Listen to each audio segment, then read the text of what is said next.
எங்க இதையெல்லாம் கொடுத்துட்டா ஆணுக்கு பெண் சம்மாயிருவாளோ அப்படின்ற எண்ணத்துலதான் ஒரு பெண்ணை முற்போக்கு சிந்தனைவாதியை ஏத்துக்க இங்க நிறைய பேருக்கு பயம். ரொம்ப நாள் கழிச்சு நண்பர் வேல்ராஜோட இவனின் எழுத்துக்கள் அப்படின்ற பதிவுல இருந்து நான் படிச்சதுல பிடிச்சு, நீங்க யார ரொம்ப தைரியமான பொண்ணு அப்படின்னு நினைக்கிறீங்களோ அவங்க பேரை கமெண்ட்ல சொல்லிட்டு இந்த வீடியோவை மறக்காம அவங்களுக்கு ஷேர் பண்ணிடுங்க. இந்திய அரசியலமைப்பு பொறுத்த வரைக்கும் ஒரு பொண்ணு எப்பவுமே சுதந்திர பறவை தான்.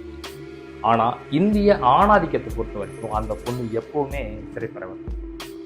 இந்த சமுதாயத்துல ஒரு பொண்ணு முற்போக்கு சிந்தனையோட இருந்தா அவங்கள அறிவார்ந்தவளை ஏத்துக்க இங்க நிறைய பேருக்கு பயம். ஏன் தெரியுமா?